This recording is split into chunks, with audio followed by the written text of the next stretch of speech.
Hey, what's going on, everybody? Hope y'all are staying warm today. It's a little chilly here in North Carolina. But in today's video, I'm going to be talking a little bit about what you should look for when you go to buy a used car. I'm going to be making another video on trucks and SUVs, more or less. But in this one, I'm going to be focusing on cars. So like I said, this is the reason I'm doing it inside is it's snowing. So and that's going to be the car. Well, the truck that I'm going to be talking about when I do the truck video. So, to just give a little quick background on me and I guess how I can validate my sourcing, I guess. I've looked at used cars since I was a kid. I'm a huge car enthusiast. I also worked at a car dealership and saw a lot of the things they did to try and hide stuff from customers. Yeah, so and I've also bought 3 cars, and I've looked at just about any car there is. And yeah, let's jump right into it. All right, so the first thing, and this is something you probably won't think about, but you want to go during the daytime and ideally see the car outside. I've bought a couple cars, and one of the cars, I never saw it outside, and then once I went outside for the first time with it, I started to notice a lot more scratches and stuff. So to start off, when you're going to buy a used car, you just want to take a good walk around and look down the lines and stuff of the car and just look for scratches, dents. Bring a flashlight with you for sure, and that's gonna be the first thing. Actually, if you're going to a dealership, make sure to check the Carfax and make sure to go through those pictures the best you can and look for anything that really throws a red flag, such as rebuilt titles, salvage. Personally, I would stay away from those just because you don't know how the repair job was done. And yeah, so just stick to a clean title car. Alright, so when you're observing the outside of the car, you want to check the wheels and make sure, you want to check the threads on them and take a good observation. If you're not really familiar with tread depth and stuff, you might want to bring a gauge with you. But make sure to check out all the tires. Make sure you don't see any slits or dry rotting. Check the wheels for curbage. As you can see, mine are all pretty good.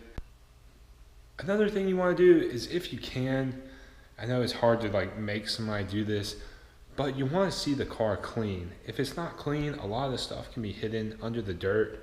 It just hides a lot of imperfections, such as see, I got a scratch right here. You're gonna see that, but a lot of scratches and imperfections in the paint, such as dents and stuff, can be hidden a lot easier when the car is dirty. So ideally, you want to see the car clean. Another sort of bookwork kind of thing, along with the title and stuff, is you want to know if the maintenance been kept up.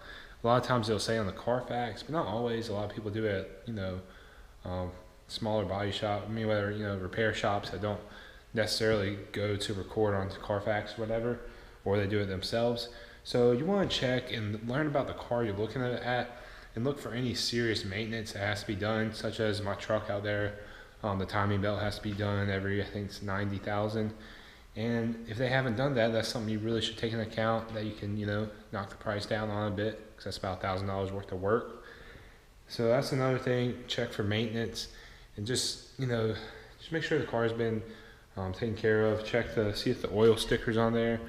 If it's already past the oil mark, past 5,000 miles, mine doesn't have it. Another thing, as far as outside the car, it's kind of mechanical, but you can press. It's a little harder on sports cars and stuff like this, but on SUVs and stuff, if you press, you can see if it's bouncy. If it's bouncy, then the shocks are gone, and that's something you can take into account for when you're negotiating price. So staying on to the mechanical and the outside of the car, we're going to look at the engine. And when you want to look at the engine, you want to obviously, you want to check all the fluids, check the coolant, check the oil, make sure the oil is at a proper level, and also check to make sure it's not super dark. Another thing is you want to check the coolant and make sure it's not odd color, and make sure it's at a good level along with all the other fluids. And then another thing I like to look at is right here. You want to look at the valve cover gasket. This is a very common place on many cars to leak. As you can see, hard to see down here. It's where, I don't know the name of these parts, have been so long, but it's down here where these bolts are right here. And if it's really damp down there, it's a good sign that there's a significant leak. Like if it's wet, if it's just like dirty wet, I don't know how to explain. If it looks like liquidy, in between right where the valve cover gasket is, then that might be an issue. So definitely take a good look right in here. Make sure, see, mine's just kind of like a dirty, grimy look. But if it literally looks wet, then that's an issue, and there's probably a leak there, and that's not a cheap repair.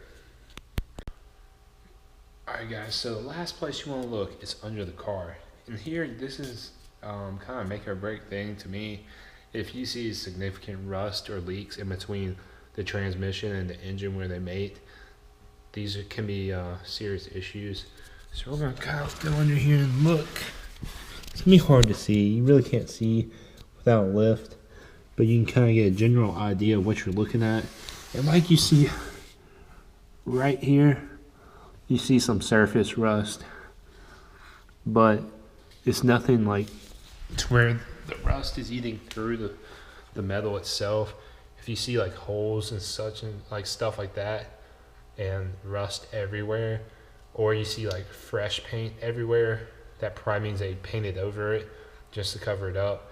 And you should probably stay away from those cars, even if everything else is good. Significant rust is something that really can't be fixed very easily.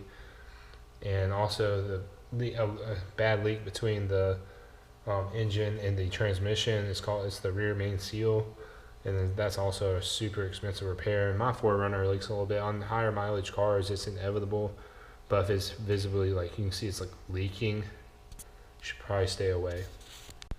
Alright, so the last thing is we're going to hop inside the car, and this is just kind of common sense stuff, I guess.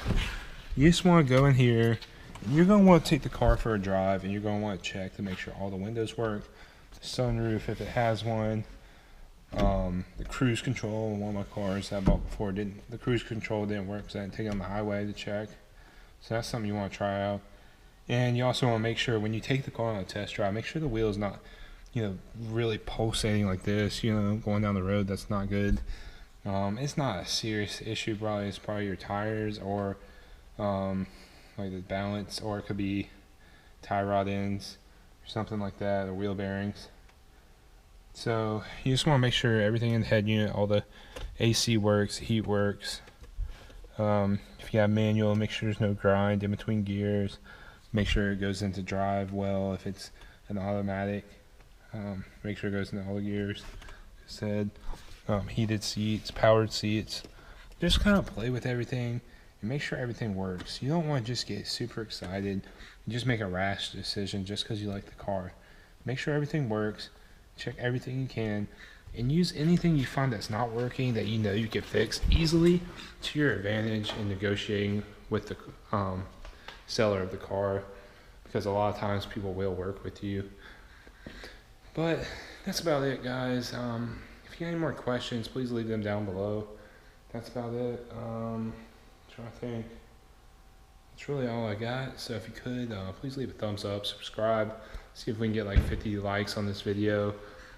Just leave a comment. I love talking with y'all, and just leave any questions or extra feedback as far as advice you have for people when they go to buy a used car, what to look for.